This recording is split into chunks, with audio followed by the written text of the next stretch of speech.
Hi, and welcome to the Holly Area Community Show. I'm your host, Verna, brought to you by the Shooting Star Casino, Hotel, and Entertainment. Today we are at First National Bank of Holly with Vice President Sandy Severson. Thanks for joining us, Sandy. You're welcome, Verna. And Sandy's going to share some issues with us regarding home financing. Correct. Okay, so let's start off discussing one of the major issues when considering home loans is interest rates. Correct. Yes, interest rates, as everyone has heard, been phenomenal. It's been an outstanding year. Interest rates still remain low. So if you haven't refinanced or if you're looking at purchasing a home, please give me a call. Be more than happy to go through the closing costs and the programs that we do provide. Okay. I understand the home buyer tax credit is still continued and offered. How long will that be expiring soon? Yes, it will. Okay. November of 2009, the federal government did extend and also expand that tax credit. So April 30th of 2010, a purchase agreement must be in place at that time. Okay. The purchase transaction has to take place as of June 30th of 2010. It is an $8,000 first-time home buyer credit, and for another new feature that they added to the program was for existing homeowners, there was a $6,500 tax credit for those individuals. In the same time frames? Exactly.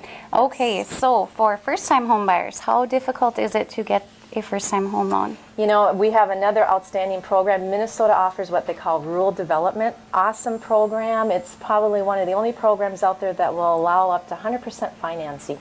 So for your first-time home buyer that has a difficulty of coming up with a 3% or 5% down, they've got some great options with the rural development programs. Okay, that sounds like a very good choice. It is.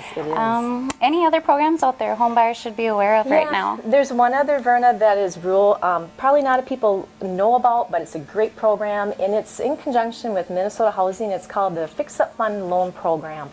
And with that program, that has been out there for many years.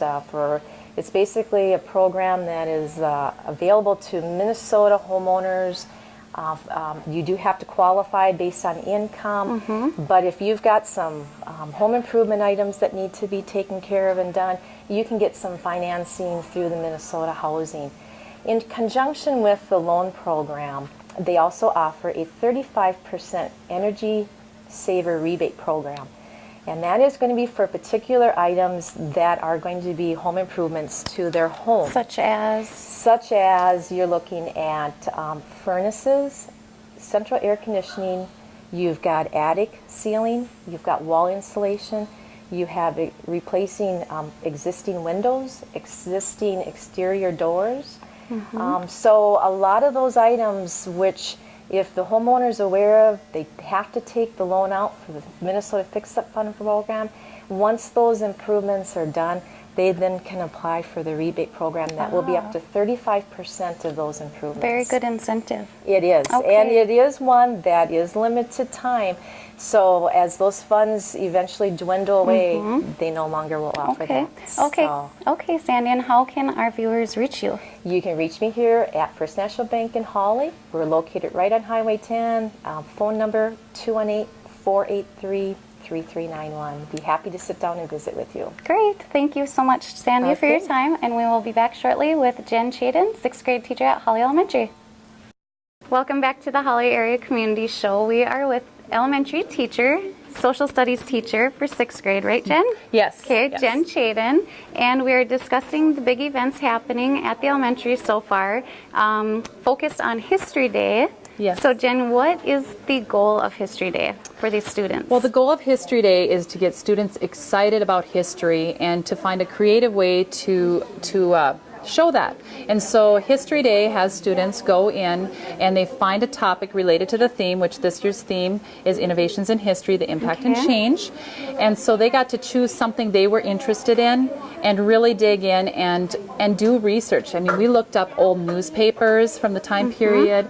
They found out who invented things, and they found out what was happening in the events during the time period of what they were looking at. So. Okay. And then with those topics, they get to choose, obviously. So what categories do we fulfill with this? Okay. It's kind of interesting because students can choose to work alone on a topic, or they can work with partners, and that's a huge deal in 6th grade. Do I work alone? Do I not? And then with that being said, they also get to choose if they want to make an exhibit, which is a big board that shows a display, or they can make a documentary like you'd see on the History Channel, or they can do a website, which is a newer category. 2 other areas that our students did not participate in this year would be a performance where they actually create a play or write a paper. Okay. So of the 3 categories we are looking at, how many students would you say did documentaries, or how many groups? This year we only had 2 groups do documentaries because they get a choice of what they'd like to do. And we had 6 students do 6 groups do websites. Ah, cool. So, and the rest, all of the 63 students participating, the rest of those students did exhibits. Okay. And from those, what do we call them? Categories or productions that they create, they're chosen to go on to the regional level? Yes. Okay. And that is held at MSUM? Yes, it is. When again? On March 23rd. Okay. And that also is open to the public. So if you hear of somebody that you know that you'd like to come support, we'd like to have you come up and see them there too. Okay. And previous years, how have the students competed or ranked? I have been very fortunate. Holly students are very excited about history for the most part, and I've had a number of students the last 5 years that we've been a part of History Day. Each year I've had somebody go to state, which is an amazing experience at MSUM, or not at MSUM, at the University of Minnesota down in St. Paul. Okay. And in fact, last year was a huge turnout. We had a number, I think I had 7 projects that went down to state. Wow. And we had one that was honorable mention, almost went to nationals. So that was pretty fun. Cool. And nationals will be held where? At the University of Mary out in Maryland. Okay. Does that change every year? No, it's always out there. Yes. Okay. All right. So again, the students have been busy working. And what words of encouragement do you keep giving them to keep going? Well, it's one of those things that I'll say hard work pays off, and you will love that I've taught you all this, because when you get older, you're going to appreciate all the skills that we've learned here. Awesome. And I think you had mentioned that after they are judged, the judges give them some feedback for them to take. When they're done with the judging at the local area, or at our local area, and every step, the kids are given the opportunity to change and improve their projects. So it's not just, this is how it is. They have a chance to go back and do a better job and learn from getting some feedback. Good, so. Good, great. Thanks, Jen, for all your hard work with them. You. Thanks for joining us. Thanks we for having me appreciate in. it. Thank you for joining us at the Holly Area Community Show. We'll see you next time.